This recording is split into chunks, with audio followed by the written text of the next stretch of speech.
Hello and welcome to the new series of the Free Speech Nation podcast with me, Andrew Doyle.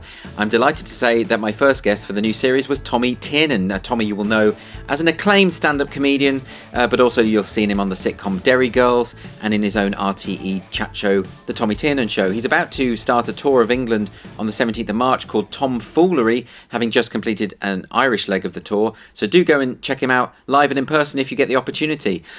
I really enjoyed this conversation with Tommy. We covered an awful lot of ground. We talked about the comedian's relationship with his audience and with social convention. We talked about the subversive nature of comedy, its essentially anarchic spirit. And we talked about the many personas that the comedian tends to adopt. So I do hope that you enjoy this conversation as much as I did. This is the Free Speech Nation podcast with me, Andrew Doyle, and Tommy Tiernan.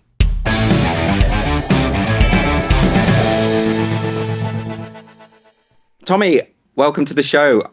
Thanks for talking to me. I'm really interested in a lot of the work that you do, but let's start with your chat show, which is one of a kind. It's the central concept that you just don't know who's going to turn up. And then they turn up and you just go for it and you haven't done the research. I mean, that terrifies the hell out of me. I always feel like I have to know pretty much as I can about the person before I speak to them. Yeah. So how does it feel for you? Are you naturally curious?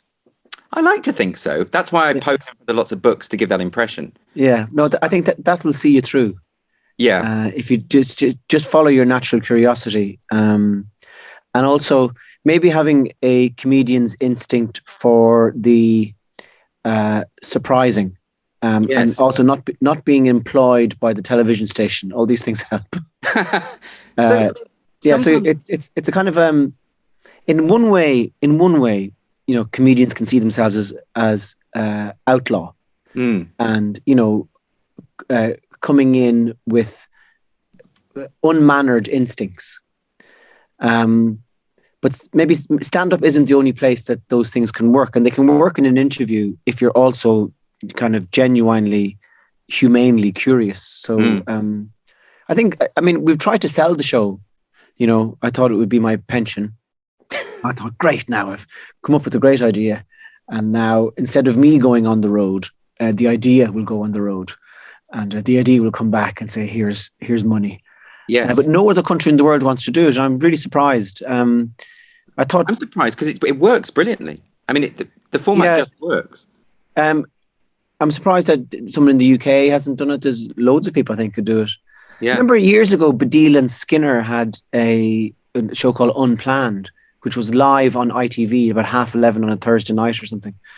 But nobody seems interested, really. Maybe the nature of public conversation has changed. So our show goes out at 9:30 on a Saturday night, so it's kind of prime time. But interesting conversation can take place. A lot of it takes place on podcasts now. A lot of it can take place on afternoon shows. I mean... Yes. I can't say that I've watched an entire episode of Loose Women, but what I'm saying is that the possibility exists for interesting conversation there. Yeah, it does. I wouldn't put yourself through that, but I do wonder about this because the reason I think the format works is because you're essentially guiding the audience through the similar journey that you're on, insofar as you don't necessarily know the person. Yeah. I imagine when someone like Eddie Izzard comes on, you probably know him personally, right? So, but when it's someone like, I mean, I saw the one you interviewed, the HIV activist, Robbie Lord. Yeah. And I got the impression, and I could be wrong, but I got the impression that you weren't familiar with him at all. And so you were, was that just was I getting that wrong? No, I didn't know who he was, but those interviews are almost easier because they walk on and they're kind of compelled to tell you a little bit of a story. Yes. So then you just, kind of, well, when did that happen? And what do you think about this? And it's the people that you do know that you might find very uninteresting. They're the ones, when your preconceived notion of these people mightn't excite you. That's where you earn your money, I think.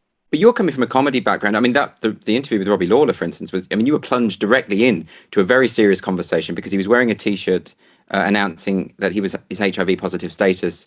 Yeah. And obviously that was your way in. But then it inevitably, because it's a serious topic that needs to be treated seriously, inevitably you're right in something very, very important and serious very, very quickly. But is it your instinct to bring it back to the comic as much as you can? No, just whenever it arises. So whatever arises, you're compelled to adhere to because you have nothing else. So if a joke comes into your brain, you have to say it, because if you don't, the whole there's a massive traffic jam in your imagination then. So it's about that. Like the David Letterman had a great comic instinct, and it's about, he used to be a stand-up as well. So I think it's just instinctual. I really don't think there isn't a fierce amount of figuring out in it. No. And that human curiosity, do you see that as very much connected, that instinct to know more about someone on a human level? You see that very much connected to the idea of humour and exploration that way? Well, I think you're exploring a different space. So when I'm in an interview and I'm talking to somebody, there are, whatever arises, you follow that. So it might be a question about sexual energy. It might be a question about money. It might be a question about regret. So whatever naturally comes to the surface. That's very different to being on stage in front of an audience, because the shared space is different. You're kind of, it's slightly altered field of consciousness that everybody is in.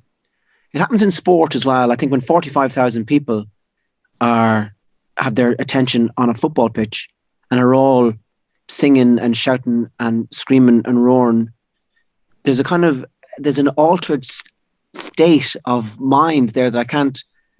It's not entirely logical. It's part spirit. Yes. In the way that the momentum of a crowd at a sports match.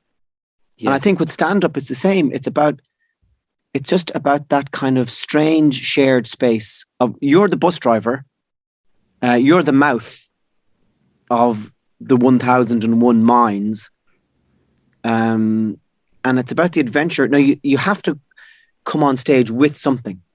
Yeah. So if you come on stage with a kind of a bulletproof act of joke 1 to joke 300, that's a presentation, and that is very exciting for some performers. What I've noticed is, and every show really is an attempt at survival. Yeah. What I've noticed really is that I have these characters and I have these ideas, but they're kind of floating. And it's about trying to plunge into some shared consciousness with the crowd. That's exciting for everybody. And that goes places where you don't expect. And obviously they have, you could say something that some people might find. It's not that you find them controversial. It's that you realize you're kind of off-piste. Yes. So are you attracted to that kind of lack of a safety net, I suppose, for want of a better metaphor? And it's similar with your chat show in a way. Is you're not going to do the research. You're going to plunge yourself in, presumably with the risk that could go wrong. And I think what I'm really interested in, Andrew, is play. A kid needs toys to play with. And it might be a stick or, a ball or Lego. But it's when the kid has these toys, then their imagination can go to work. So when I walk on stage, I need toys. And the toys might be the shape of that man's head or the leather trousers that lad is wearing. But I also need my material. Yes. So it's scripted, right? It's scripted with that potential, that space. It's not really scripted. It's more... Eddie Izzard came up with a great thing with it once. He said it's like lava, and at the beginning of a run, it's splashing everywhere. And as the run develops, the lava solidifies until it turns into rock. And that's the least interesting part of it, where word for word everything you're going to say. So it's about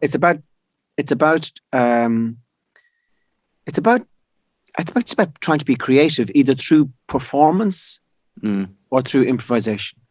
I mean, I really envy that skill. It's not a skill I have. I always have to have a sort of very solid script, but I am also aware that I've had to learn to adapt to whatever's happening in the room, because the audience don't forgive it. If something happens in the room and you don't respond, if something unusual happens, even if it's as simple as a glass being dropped, you don't respond. It almost feels like it's what you say. The illusion of spontaneity is broken. It goes back to this idea of a presentation, and the organic element is lost. That's a great test.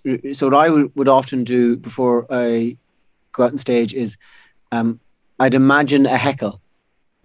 and I'd imagine my response. And if my response isn't funny, I know I wasn't really in the zone. But even people who are phenomenal stand-up comedians, that thing you're saying of a glass breaks and you can't think of the thing to respond to. With everybody gets that. That's not a style thing or a beginner's thing, or a great writer will tell you, Jesus Christ, I was starting this particular story and I'm looking at the page for 8 weeks before I wrote the. You know what I mean? It's these fears go with the territory. I don't think they're only for the untalented or people who might think themselves untalented. It's not. We're all crossing the same desert. Do you know? And the key to, just if there are any comedians listening, the key to responding to a heckle is to relax and not try and think of something funny. And you'd be amazed. Sometimes a relaxed response, just noting what's happened, the audience will think is hilarious. I think that's a great piece of advice. I used to have, I must confess, early on, I used to have sort of stock, I suppose, put downs that you could. We all do, yeah. And I've stolen some from others as well. but sometimes they just don't feel right, or sometimes. And the thing that I started to find a lot more of it, because I got a lot of heckles. I don't know why, maybe for good reason probably. But there are things like just talking through what they've said and asking them to elaborate a little more is kind of a funny approach, and sort of. And a response will come to you. You know what I mean? Yeah. And it's to be. Do you know sometimes when you're on stage you have that heightened sense of defense? But what it is actually, you're actually constricting. Yeah. You're actually a smaller person than you. You've turned yourself into a squeak.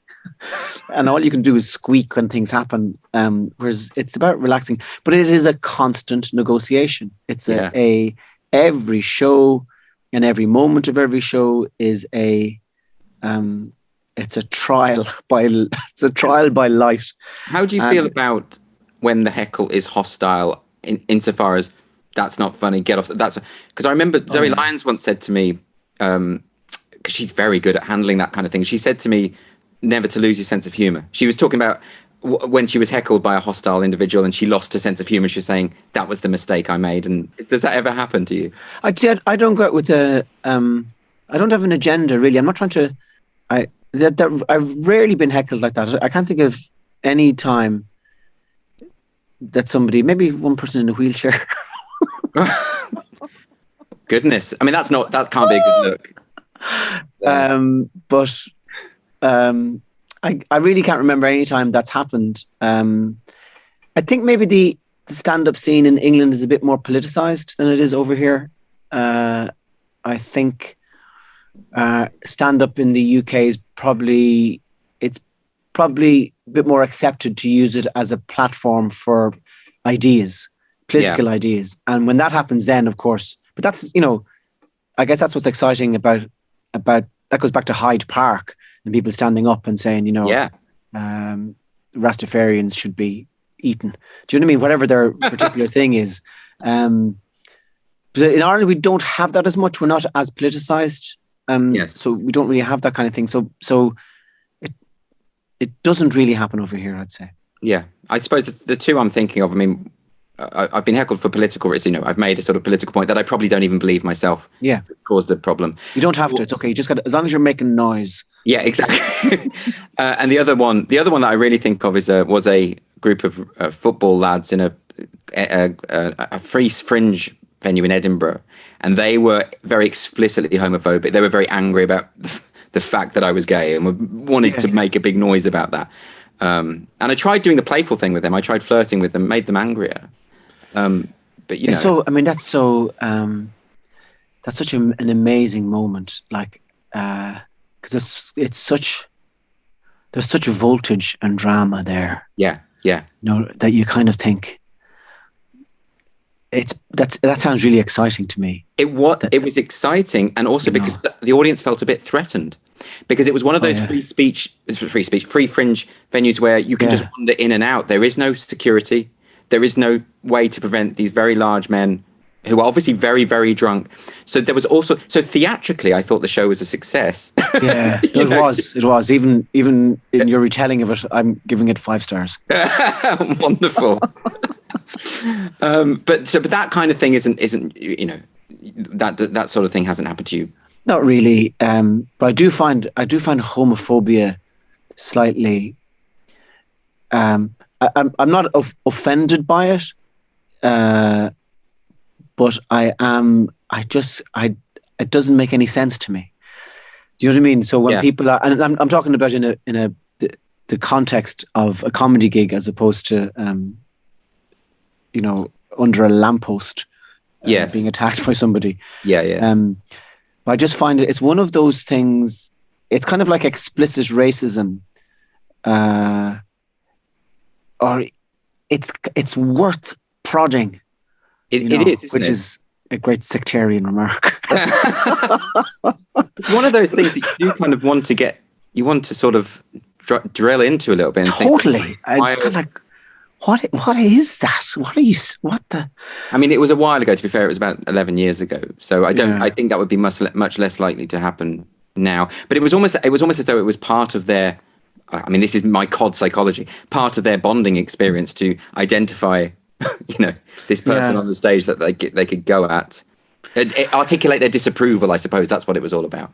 Yeah, but isn't the thing of the stand-up stage that you do welcome all comers, and that it is a robust environment. So if you get people who are possessed by the spirit of homophobia, that you can kind of turn on them. I don't know. It sounds like fertile ground. I'd almost pretend to be gay, just to and run the risk of meeting those fellas, just to see what would happen. I think it's an amazing moment. It's fascinating, and I think and I do try and understand it. As far as I was probably quite homophobic as a teenager myself, but there were good reasons for me to be in terms of disguising something about myself. But that sort of thing. So I heard you talk about the way that you approach your stand-up, and I can't remember. It was on a podcast, and you were talking about how there's a distinction between the entertainer and the trickster, right? And I thought that was really, really fascinating. And it comes into what you're saying about play, about seeing the audience as kind of materials in this playpen you've got. And does that mean that whenever something occurs to you on stage, irrespective of how it might work out, it isn't a thought process of, will this generate laughter?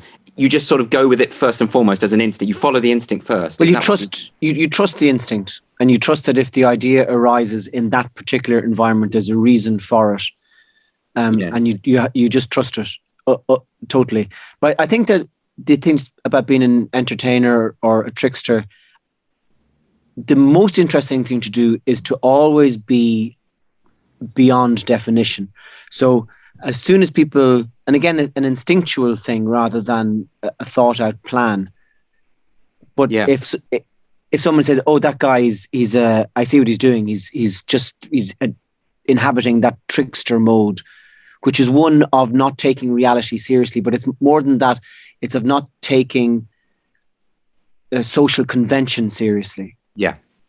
So a trickster will not just attack the powerful, but will also attack the weak, because the trickster sees both those things as momentary illusions.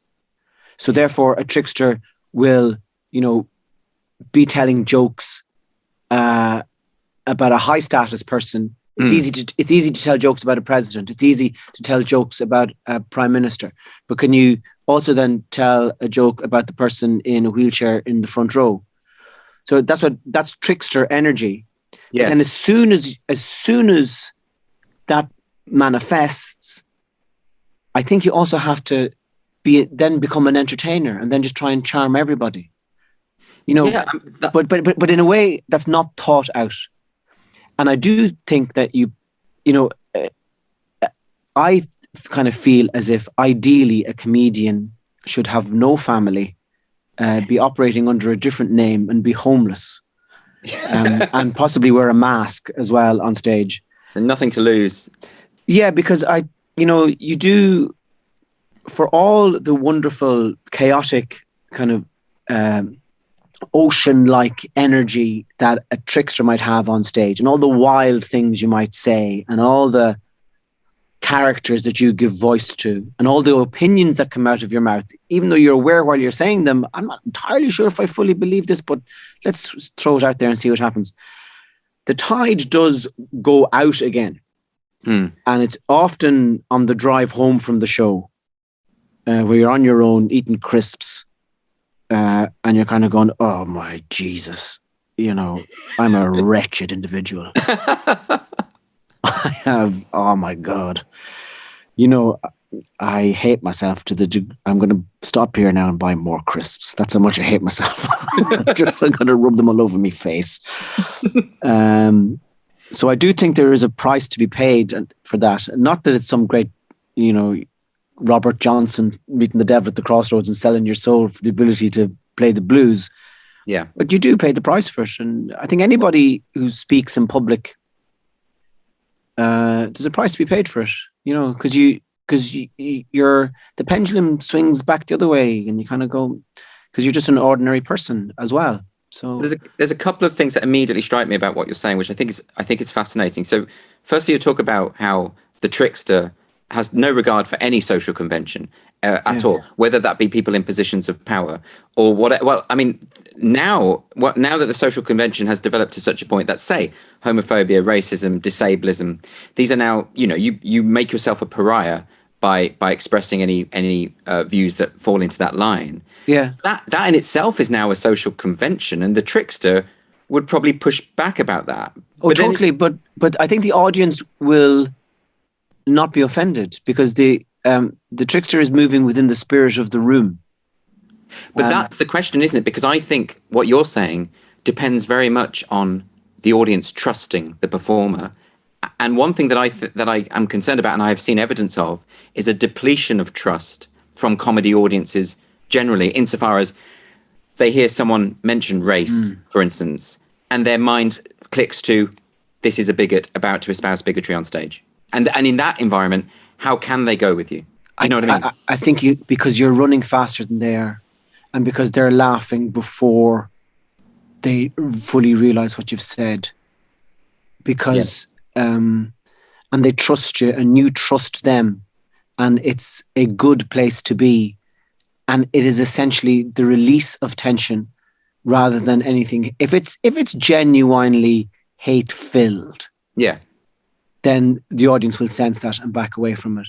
But if there's the spirit of play, and play isn't always about trying to prove a point. Like there is one, I do lots of accents in this show. Because I kind of made a conscious decision that I had a look at the kind of the show, and I says, okay, what's exciting to me here? And to me it was, okay, let's take all the different characters from all the different stories and just push them a little bit and see if we can get a bit more out of them. So there's Irish accents, and there's Indian accents, and African accents, and rural Irish accents, Americans, all this type of stuff in it. And one of the lines that I come up with is I do an Indian accent, and then I say, a little bit of racism is good. And then I go, not a whole lot, just enough to enjoy the Eurovision. So when people hear the first line, they go, what?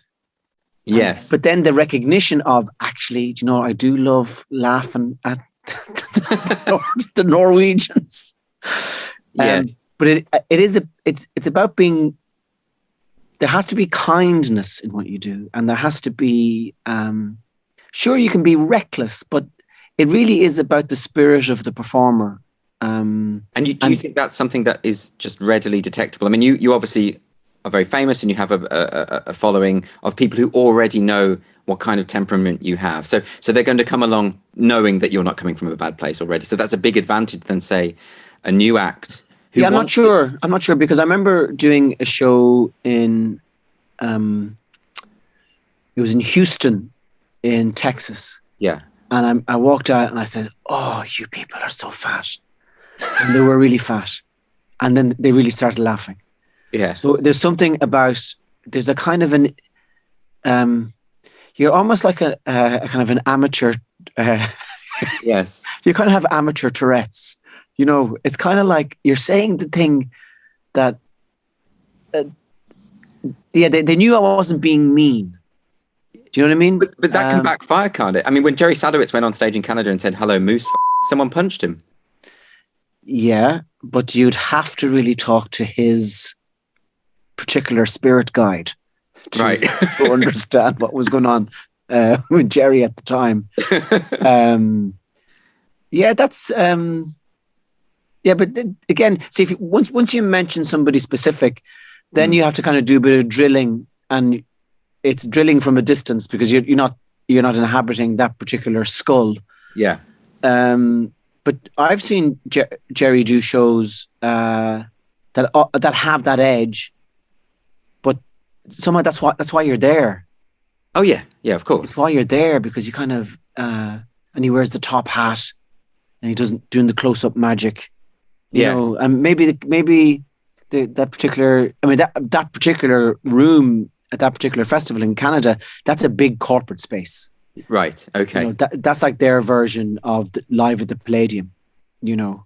Yeah. So if Reginald D. Hunter went out on Live at the Palladium or the Royal Variety Show and said something that that he normally says in a comedy club, and people took objection to it, you could see that maybe yes. So it's about the context of. But again, without thinking about it too much. Yeah. No, I understand. We didn't get into stand-up to think. No. Quite the opposite. It was we are fleeing thought. One thing I do, I mean, just now we're talking about Jerry Sadowitz. I remember seeing him in Edinburgh once, and he came on and there were 3 or 4 disabled people in wheelchairs at the front. He immediately went for them. Not in a mean, but acknowledged it, well, in a mean way, I suppose, because everything that Jerry Sadowitz's persona on stage says is mean in a way, right? Because that's his persona. And they loved it. They clearly loved it. Because so often when there's someone who has a disability in the front row, comedians just ignore them and they'll go along the row talking to people and then they just skip over. Yeah. And I think people are fed up of being invisible, you know?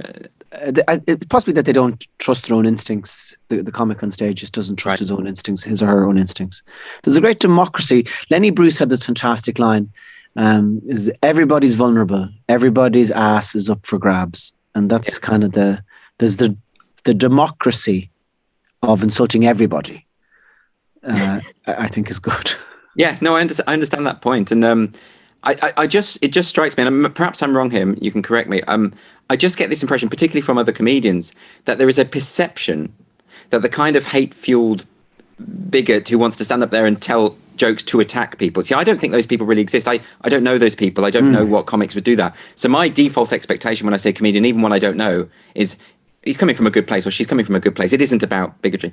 But I often see comedians say, oh, you know, there's a whole load of people who just want to get up there and tell racist jokes and attack racial minorities. And I'm just thinking, and the examples they always give are people from the 70s or 60s. Yeah.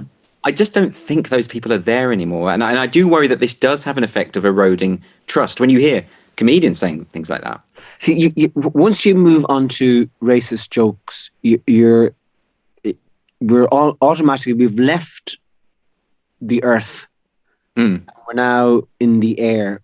Nothing to me seems solid. Something is either funny or it's not. It can be about race. It can be about gender. It can be about the Olympics or Putin or donuts or lesbians or mermaids. If it's funny, it's funny. And if people don't find it funny, then that's all it is. It's just an unfunny moment. I have in the same way that, you know, I walk on a stand-up stage to free myself from autocracy. Yeah. So, and I trust laughter, and I also trust the humanity of the people involved. That if somebody makes a mistake, it's okay, and they shouldn't be hounded out of their job because of it. So if somebody gets up on stage and tells a joke, and on further reflection, that joke is actually coming from not such a good place, then I suppose just stop telling it and move on, rather than be hung, drawn and quartered in the virtual town square. But I think laughter is, you follow the laughter, and that can take you to odd, strange places, and you find yourself laughing at things that, Jesus Christ, did I actually, But I that's why I think laughter is an outlaw, and laughter isn't the mayor. Laughter is the weird kind of wild woman who lives in a tree 4 miles outside the town. Yes. So I really would be very, very slow to adopt a manifesto for stand-up. Oh yeah.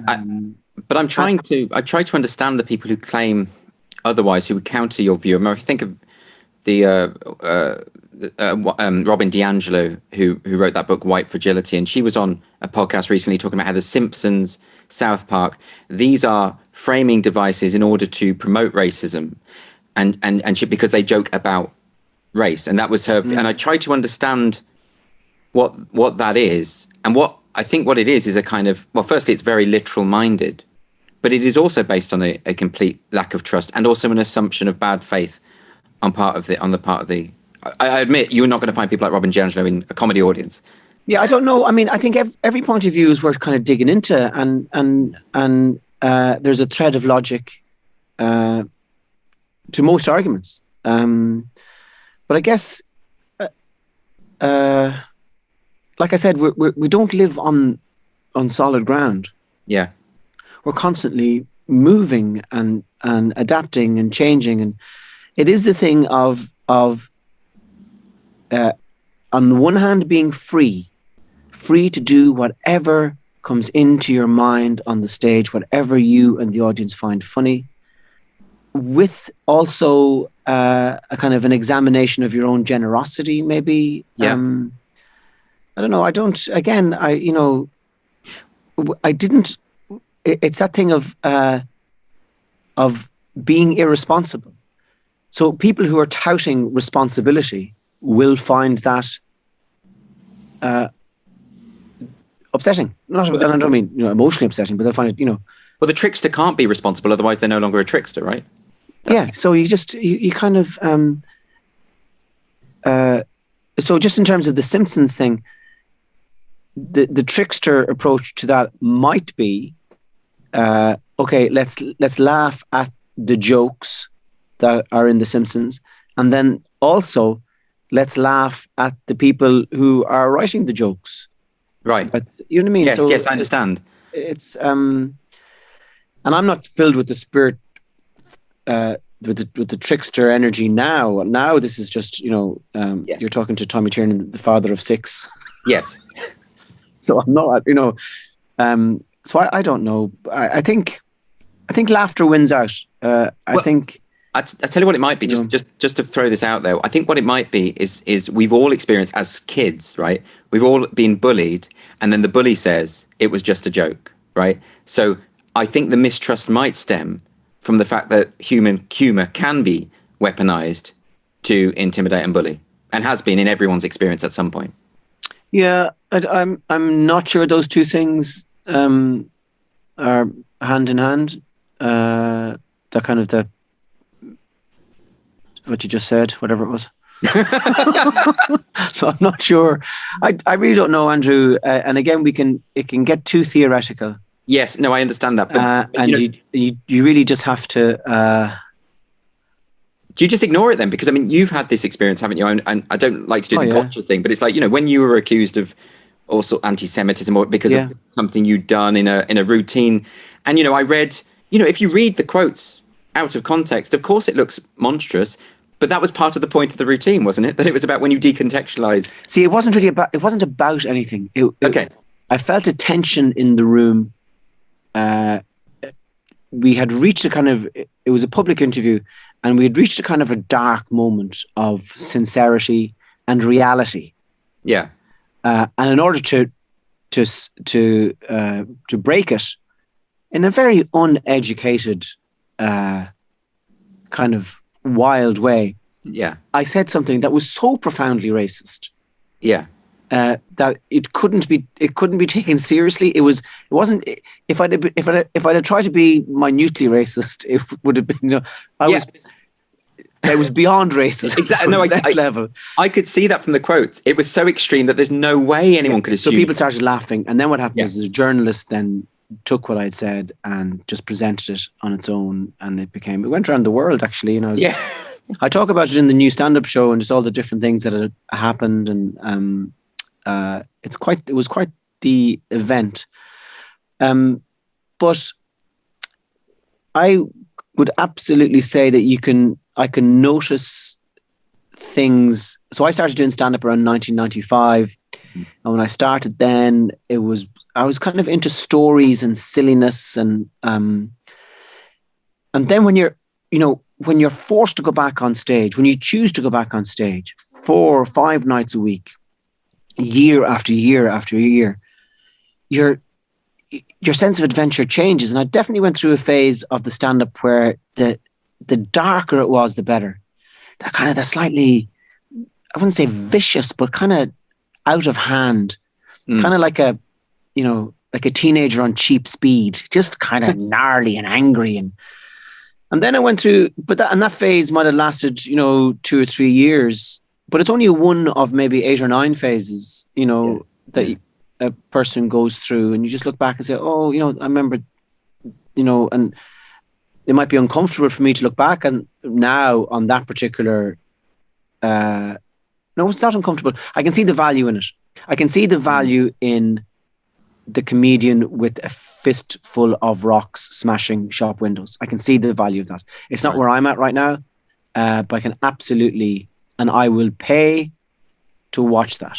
But I'll also pay to see silliness. I'll also pay to see one-liners. I'll also pay to see absurd, abstract stand-up. I'll pay to see all kinds. But that's interesting because I think the subversive style of humor like I say, I think is mistrusted now.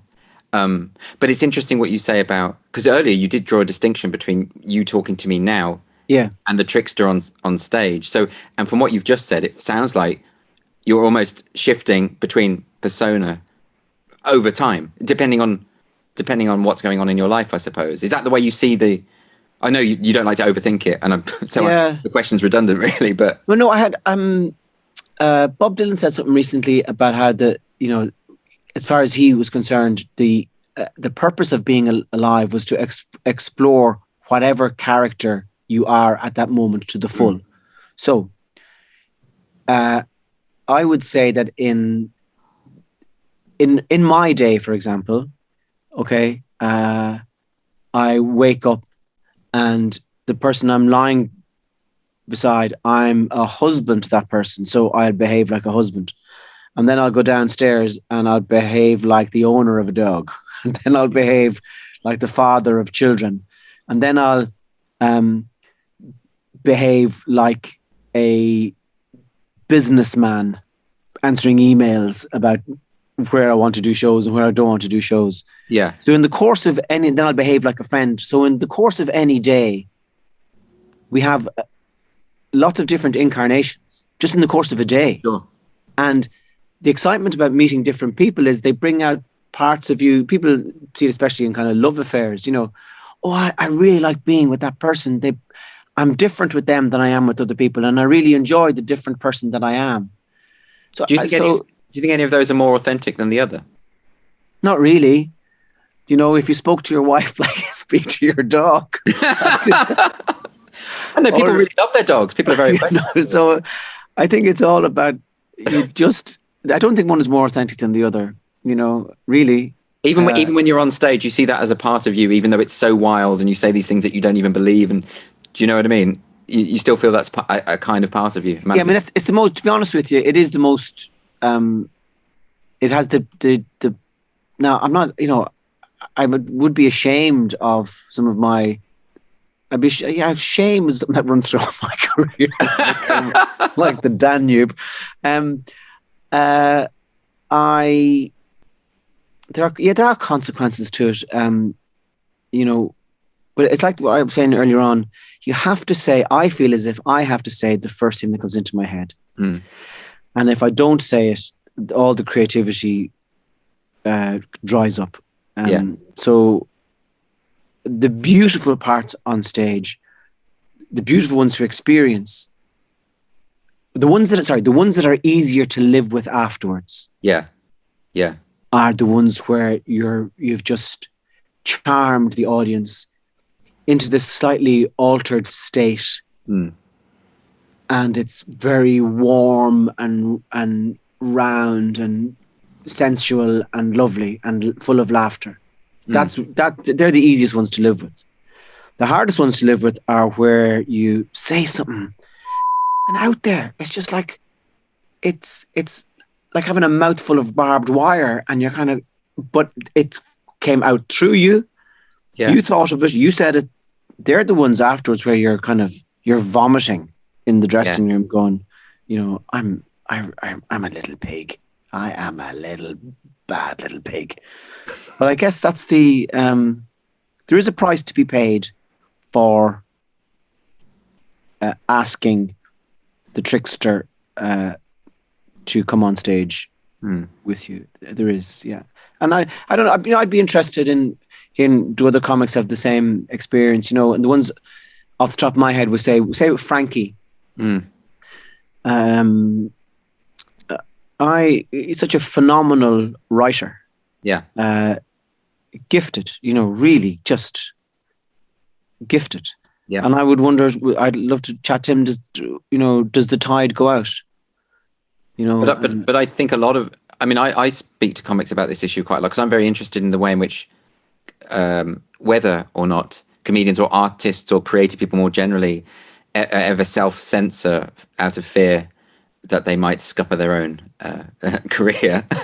And I think what you're describing is from that you're the kind of performer who can't self-censor because it's so against your instinct. But I think a lot of people tell me they do. I've had people say, "Oh, I wish I could joke about this thing, but I just can't. I wish I could explore this thing on stage, but I just can't." And it sounds like you can. You have to. but it feels like you don't have those inhibitions as a kind of that it's not in your nature to self-censor. But I think that's not a common thing, actually. I think that's a rare gift, actually. I think a lot of people do think things. I think it's trust. I think it's trust. I think I absolutely trust that myself and the audience are in the same space. Yeah. So I'm walking around with a torch. It's dark. Yes. And I have the torch and I'm going, look at that. And we can all see it. It's not about, I don't think it's about things we find in the space or something. I don't know. It's also the realization that, it's a turbulent way of life. It's the struggle to make each show good. It's the kind of despondency you feel when you have a run of shows that don't go well and you don't know how you're going to break through the ice to get to the next level. It's,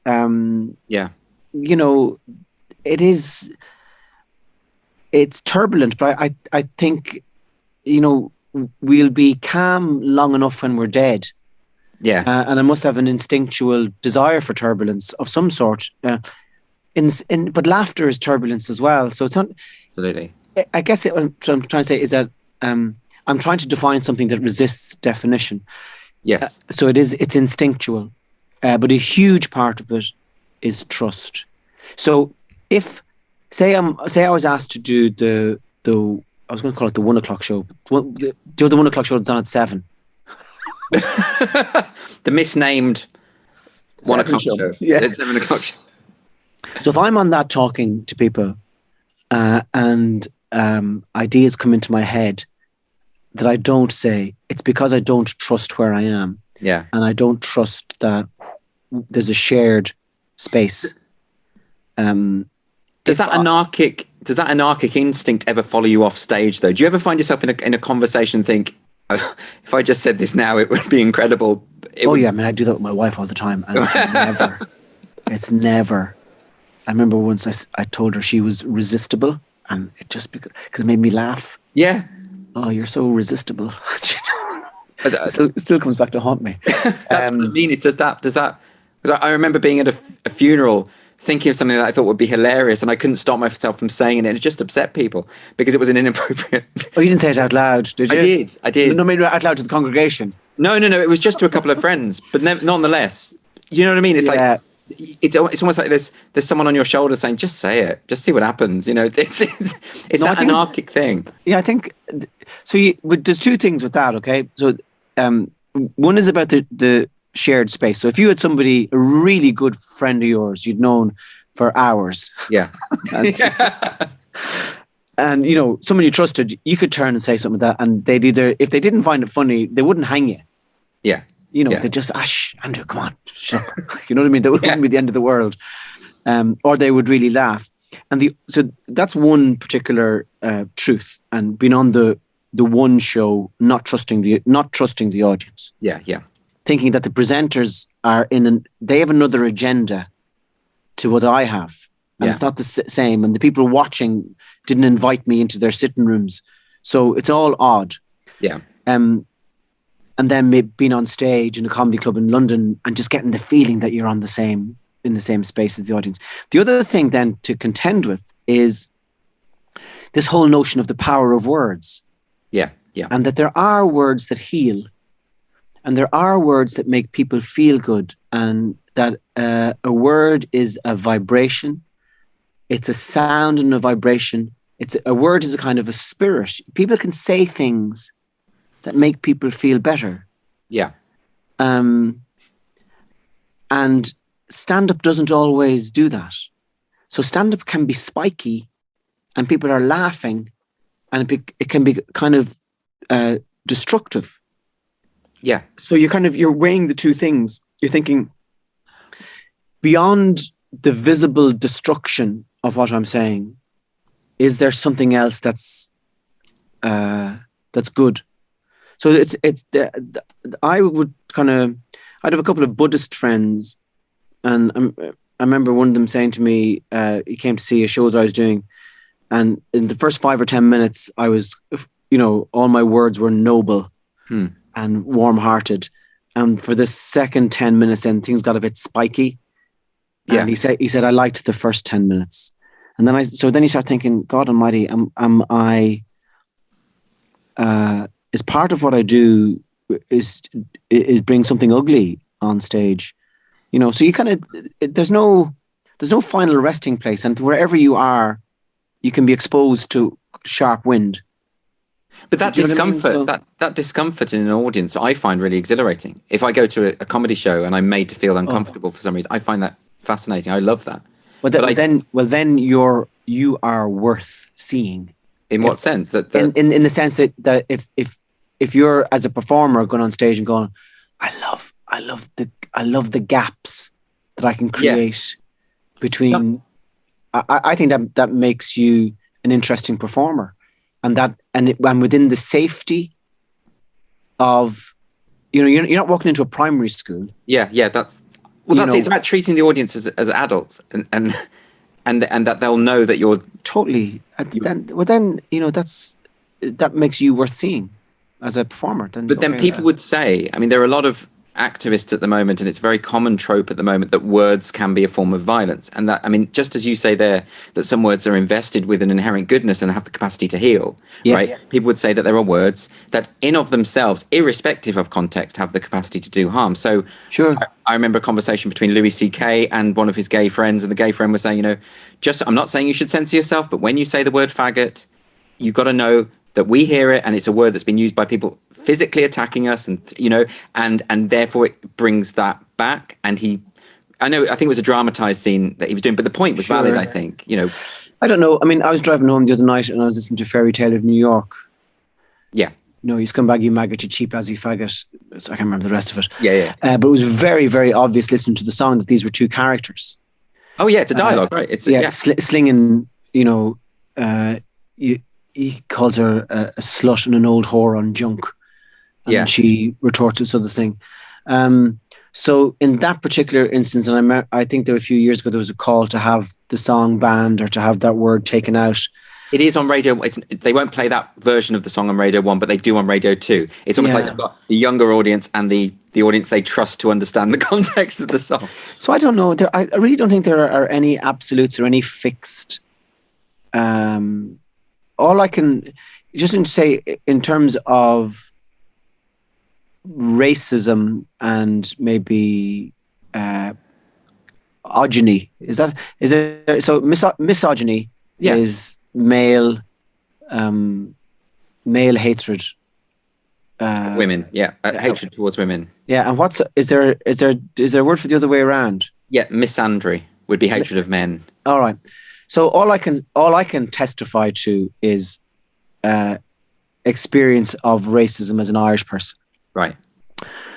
And you kind of go, when have I ever come across it, and how does it affect me? And you kind of, I can't really think of that many instances that I can think of in terms of that other word you gave me. Misandry. Yeah, I can't really think of of stuff like that. So maybe I do live a kind of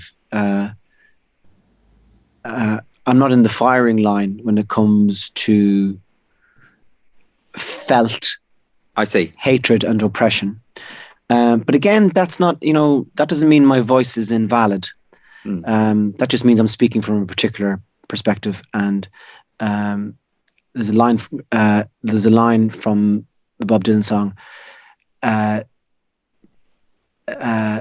as George Lewis told the Englishman, the Italian and the Jew, you can't open up your mind, boys, to every conceivable point of view. Yeah. So I guess, and we're all fumbling. Yeah. So, we are, and we're all fallible, and we're all capable of mistakes. But my worry is that the kind of people I'm talking about who say that words are a form of violence, they don't believe we are. They believe in a kind of moral purity that you must uphold, and they believe they don't believe in forgiveness ultimately. And that I don't feel how. Well, then they must be destroyed. Right. Yeah. I don't know how a court gesture exists in a world without forgiveness. I suppose I don't know how that happens. Yeah, that's forgiveness is. There, I was definitely wronged by a couple of people, and I remember thinking about forgiveness, and the point that I wasn't able to get beyond then, although I do feel there might be a breach in the dam now, was that do they have to say sorry in order for you to forgive them? Does there have to be some sort of sense of contrition? I don't think so. I mean, I've got friends who cannot say sorry. It's beyond their power. Believe me. I think it just does something to their ego that is earth-shattering. So I just accept that as an additional flaw. I'd be like that around the house now. I'd be very slow to admit defeat. But you're in a position of authority in the house. You've got children to look after. Oh, jeez, are you crazy? You can't let that facade slip. Otherwise, they'll break you. No. Oh, well. This is why I don't have children. This is why I don't. There's always time. There's always time. I don't think I could handle that. Do you find it conflicting, your role as a father and your role as a trickster? Do your children ever see you perform? Would they understand? No, they don't want to come and see me. So my oldest is 28 and my youngest is 9. I have 6 kids and I have a granddaughter as well. And they generally don't want to see me on stage. Really? Yeah, because I think it's such an uncomfortable. They don't mind watching me act, and they if they were heavily medicated, they might watch the chat show. But they really don't want to see, and I can understand it. It's not something you want to see your dad do. But I just wonder what would happen. Has the elder, so you say there's a 28-year-old. Yeah. Have they ever been in the audience for your stand-up, and does that affect your performance at all? No. So what happened was when he was 15 actually, he worked with me for a little while, just kind of doing production stuff, Yeah. And I remember the first time he saw me on stage, and he didn't say anything, but he didn't speak on the way home. Oh. And he was just looking out the window it was about a 4-hour drive home, and he was just looking out the window. That's a bad review. Yeah, it's kind of like, you have one vision. You have perhaps one vision of your mother and father as being, middle class, suburban, BBC One people. And then you come home early one day and your dad is dressed in a leather gimp outfit with some sort of, a latex goat head. You don't want to see your parents do that. No. Specifically that image, I think. You don't want that. No. So I think that's what it's like for my kids seeing me do stand up. It's kind of like, oh Jesus. Why can't he do it in the basement and keep it to himself? Wow. Yeah, that sense of shame in well, see, it's what you were talking about, different roles. It's just a different role. It's not totally. One. And I tried to explain to them, I said, like one of my daughters gets very sad when she thinks of me doing stand-up. And I just, it's a character, it's a role, it's partly you in the same way, of course, it's partly your dad, in the goat head. It is kind of your dad. But it's a kind of a role, which is why if anybody's starting doing stand-up, I would always suggest them to use a stage name. Oh, yeah. Well, particularly, I mean, I was going to say the closest I've come to that experience with a child is when I was a school teacher and 2 of the sixth formers turned up at one of my gigs. And it was, I was just on the open mic at that point. And of course, it wasn't necessary, but it totally undermined my authority then back at school. Totally. It wasn't. I can see that. There was a couple of Irish teachers, Irish school teachers who, so in Ireland, you do this thing called the H-dip, which is where you've qualified as a teacher, but you need to do a year of teaching practice. Yeah. Before you're fully qualified. So you get these kids straight out of college, and these 2 guys obviously weren't fit for purpose, and they got into a lot of trouble because one of them asked one of the kids in the class to come up here, please. I want you to give this note to Mr. Foley in room 4. And the kid walked down and handed the note to Mr. Foley, and Mr. Foley started laughing, and because the note said, "This is the ugliest child in my class. Send me the ugliest kid in yours." That is amazing. So that's probably a sackable offence. I would. Oh, they were sacked. Yeah, they were sacked. 2 of them were sacked. Made national news. Wow, but hilarious. Yeah. I mean, but I think your tip about use a false name, absolutely, because I mean, I had complaints to the headmistress of it when I'd gone part-time. I was earning enough to go part-time, so I was doing stand-up half the time and teaching half the time. She got complaints from parents, and she called me in, and she had a list of quotations from my set, and the parent had said something like, "Did you know about this before you employed this person, and do you now consider it appropriate to retain this person's employ," or something like that? And of course, it's embarrassing. I wonder. I think there's the older I get, the more Irish I realise I am, and that being Irish is very different to being English. So we would I think Irish people would have a lot in common. Would have a lot in common with countries like Estonia. So Estonia for hundreds of years was a kind of a slave state. It was passed between Germany and Russia, and they only recently received independence. So they have a long history of being inferior. Yeah. And I think we still have that in Ireland. And one of the freedoms of being inferior is that you are not responsible for the country. Right. That's always somebody else's affair. Yeah. So I think Irish people in general, we pay less attention to those very responsible things that people in charge are supposed to do. We have we lean slightly less towards rules and regulations. Yeah. Even though nothing is fixed, and it's not as dramatic as that, but in a soft way, we lean less towards those kind of things, Yeah. Whereas my sense of England is that and you probably get the same in Sweden. Like Sweden used to be an empire. Yeah. And if you're in Gothenburg, you see the people walk around and they have this sense of regality about them. They're just so full of themselves, just walking around the place. But in England, I think England was such a powerful nation. Yeah. And it was always in charge. So I think rules and regulations are really important in English culture. So sometimes stuff that people get into trouble for in England, they wouldn't get into trouble for in Ireland. No, maybe not. That's a good point. And yet, if I think about my experience at school, the teachers I learnt the most from were the ones that were willing to break the rules, to say the things they obviously would get in trouble for saying, but they did it anyway. I had this great priest used to teach me, and I remember going up and say, I'd tell him that I didn't have my homework done. He came up with this brilliant line.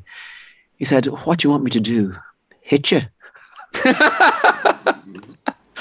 So, and I think just with that thing of being an Irish person.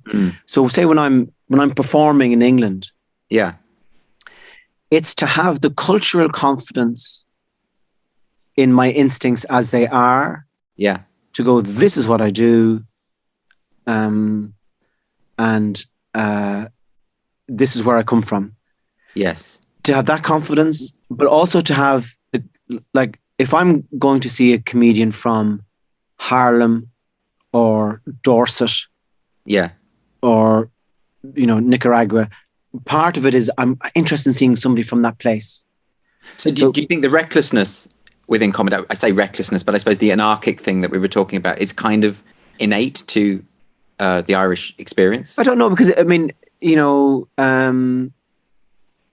I think he's not necessarily, because I think humor is, by definition, anarchic. Something is being fractured. Yeah. So you could have a very English upper class comedian, and he's breaking something. Well, even by joking, you're making yourself less of a figure of authority, aren't you? Even by doing that. But it's also to have, as say an Irishman who's performing in England, it's to have to put enough value on your cultural upbringing to say that this may be of interest to you. So if an English comic is coming over, if, say, Terry Alderton, all my references would be fairly old school.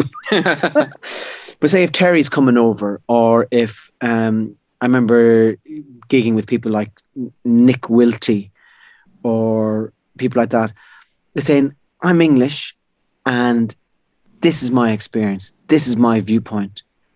To have the confidence to say, I hope an Irish audience find the humanity of this interesting. So rather than me, when I go to England, trying to fit in and do well and succeed, those things kind of fade away, and you kind of go, I'm presenting a particular strain of Irish thought, which might be peculiar to me, but I hope you find it interesting. But I am always Irish, and I'm very well aware too that cultural difference is only at the surface level. Yeah, well, there's always that humanity that is just there, totally, irrespective of where you are, And that's the thrill of performing in different countries. And it's also if you don't find a culture interesting, then it's very hard to perform there. I really like Australian people. Yeah. But I find Australian culture, I can't warm to it. I don't know what it is. I have lots of Australian friends who I think are warm, kind, funny, anarchic, positive people. But there's something about the culture. When I'm there, I don't really... No, it's the spiders for me. I can't be dealing with that. Yeah, I can't be dealing with that. And the fact that it's always on fire. I don't understand why it's always on fire. You make it sound like a strange planet that the Starship Enterprise is about to land on. And Spock says, I wouldn't go there. It's on fire and full of spiders. Do you ever find, though, that your humour doesn't translate in a certain cultural context? That what you specifically do just does not work? Sure, yeah. I had an experience of it down in New Zealand one time where it was more to do with the fact that I think that... so there are different waves in comedy. Yeah. There was the... So the easily identifiable ones are, in the 60s in America, you would have had great political comedy. You would have had, that would have been one of the flavors. Okay. So Lenny Bruce, Mort Sahl, all these people, Dick Gregory, that kind of thing. Then you go, okay, in the 70s, there was a kind of a big silliness. It was, say maybe Jonathan Winters, and it was Steve Martin, and, that kind of... Even these aren't sharply defined things, but you can notice moments. And then in England, you say, okay, in the 80s, something happened, and there was a kind of Like the political thing, as well as silliness. And in the 90s, something else happened. It became a bit blokey, maybe, or something like that. But then, sometime around 2008, 2009, there was the arrival of the Milk and Cookies gang. And these were comedians who... I've never heard that phrase. I don't know. The Milk and Cookies gang. Yeah. Everything was charming. Everything was sweet. Nobody was offended. It was often very well written, but it was kind of corduroy. It was kind of like Flight of the Corduroys. It was just... and I think fans of that particular type of comedy can find maybe what I do a bit repulsive. I've noticed that. So I remember going on stage one time after the brilliant Arj Barker. We were performing together down in New Zealand, where he did an hour. There was a break, and then I did an hour. And the same person reviewed both shows. Yeah. And they loved Arj, and Arj is so smart and so kind of gently mischievous. But he's not contentious in any way. Yeah. He's kind of a beautiful wizard. And then I come on cursing, and the person just said, "This guy is from the 70s. Get him off the stage." So that every now and again you come across something like that. Sure. But in terms of actual entire nations that don't like my stuff, that would be odd. Was that reaction just him, or was that did the crowd balk? No, because they mentioned in the review, the crowd seemed to like it. That begrudging kind of, I know best, but these plebs seem to. Yeah, but I can understand how your mind can't always shift from one rhythm to another very quickly. You know, it's very hard to go from listening to heavy metal to appreciating the finer points of improvised jazz, maybe. Yeah, I was going to say, like, when you're following an act that's wildly different in tone. I know some of the older school acts used to do stand up after a striptease thing or something. Oh yeah, you know what? That'd be fantastic to try, wouldn't it? Be on in a strip club and just to try and tell jokes to people who've just been turned on, aroused. Yeah, or just who are tired and depressed and lonely. Maybe might be more accurate demographic. I've performed to audiences like that before. I think. When you do that, though, like I toured for a while with Jason Byrne when both of us were starting off. And we used to kind of flip it around who go first and who go second. Now, for anybody who hasn't seen Jason, he is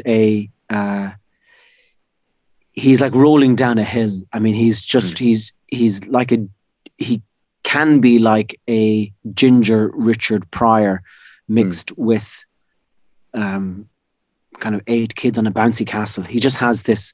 I've seen chaos. Yeah. No, it's chaos. It's kind of, and it's improvised, and he'll go from a very, very funny story to just some kind of strange prop magic.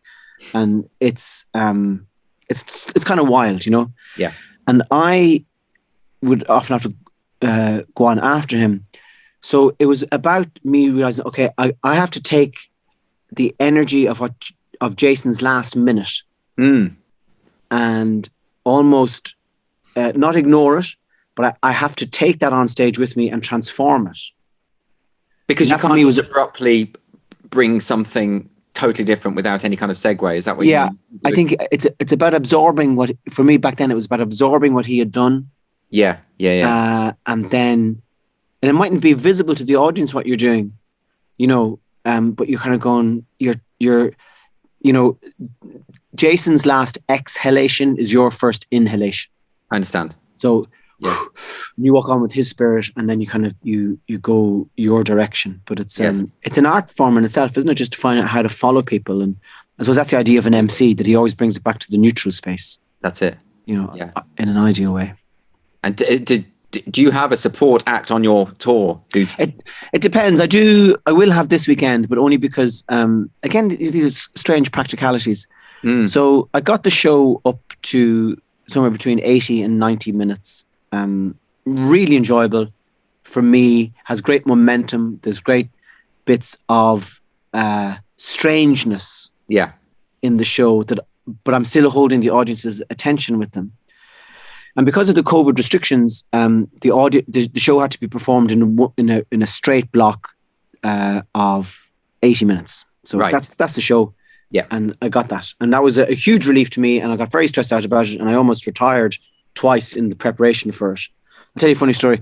I just couldn't. It was during Dairy Girls.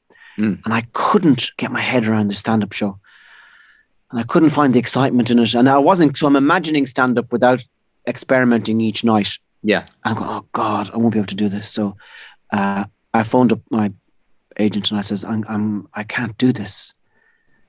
And she goes, okay. And I says, I'm cancelling the English tour. And she says, okay, that's not a problem, Tommy. It'll cost you some money. And I says, how much? I don't care. How much? Like thinking, she says, a lot. And I says, when you say a lot, do you mean, are you talking 5, 10 grand a lot? And she says, no, I'm talking about 40 grand a lot to cancel the tour. And I thought, Jesus, the only way I can afford that is by doing the tour. So you did it. So I committed to it. So the only way to pay for the cancellation of the tour was by not cancelling it. And you did it? No, I'm about to do it. This is what you're doing now. Yeah, but what I'm saying is, so I eventually got to the stage after months and months of dreaming and figuring and talking. Yeah, I have something to play with when I go on stage. And is this because were you feeling that way because the circumstances of the pandemic have meant that you haven't been able to get yourself into that space? Maybe, but it also took a lot of thinking about in terms of where's the adventure for me. And I didn't find the adventure with a pen and paper.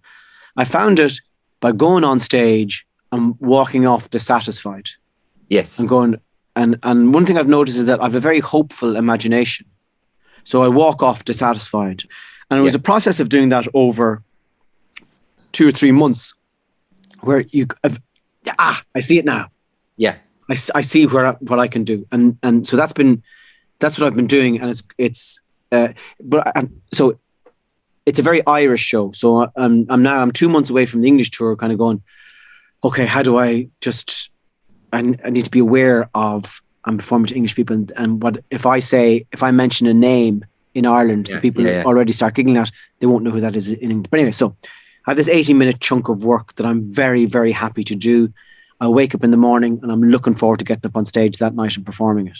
Great. Then, so the COVID restrictions are lifted, and all of a sudden, each venue that you're performing in says, we need an interval in order to cover our costs.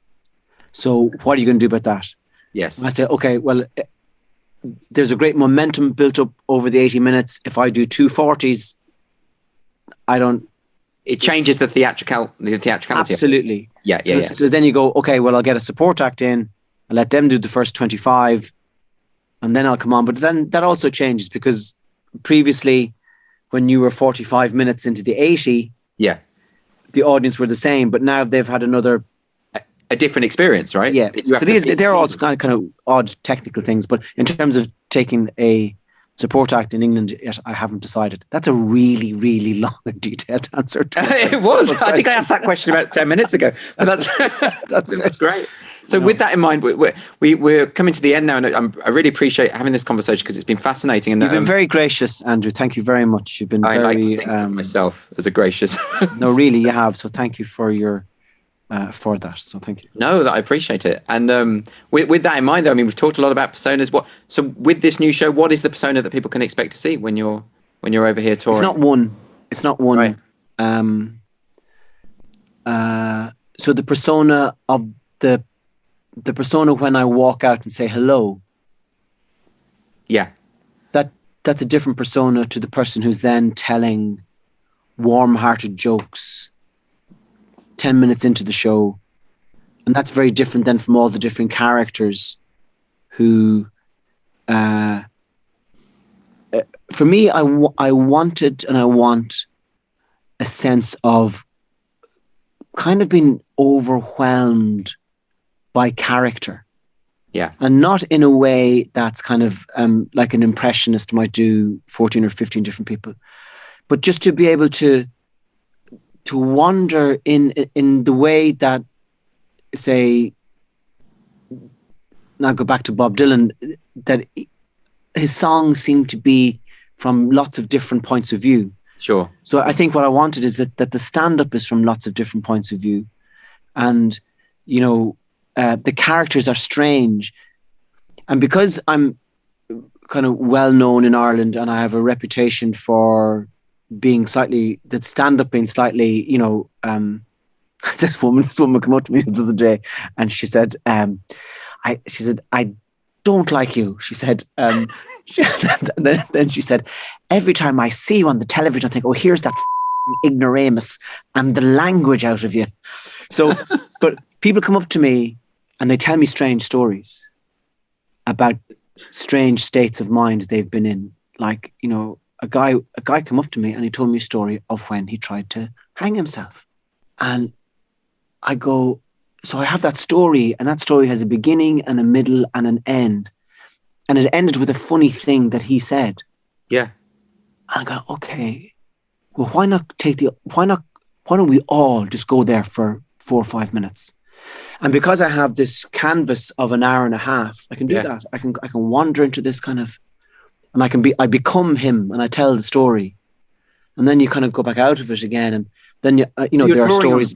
You're drawing on other people's experiences that they've shared with you in various. Yeah, that's part of it. Yeah. And then there's, as is obviously evident from this podcast, I have no problem talking. Yeah. Right. So it's about fantasy. Yeah. And, imagining different things and enjoying words and enjoying talking and trying to paint pictures but again, not being too theoretical about it, and it mightn't be for everybody, and the show mightn't work in England. You know what I mean? So I don't, but it's what I do. And I'm very, very happy right now to be doing it. And it wasn't always that way. But I'm kind of relishing this.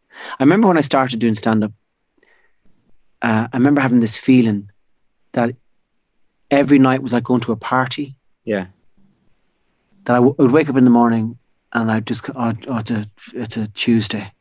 And I'd just be kind of, Tuesdays. And then I'd remember I'd have a show that night and I'd go, yeah, it's like going to a party. Yeah. And I kind of have that same sense back again where it's kind of like a marvelous submersion into something that I don't fully understand, but which I'm very, very happy to be doing right now. Well, that sounds like a good enough reason for us to go and see it. Can't wait to see it. Thank you, Tommy, so much for joining me today on the podcast. My pleasure, Andrew.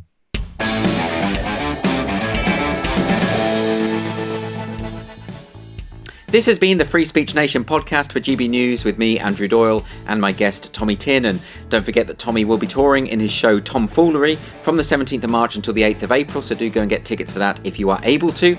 And also you can check out his podcast, which is called THL, and he also has a new YouTube channel, which is called Tomedian, and you can go and check out some of his clips there. Please don't forget to like and subscribe if you enjoyed today's podcast, and join me next week when there'll be another fabulous guest. See you then.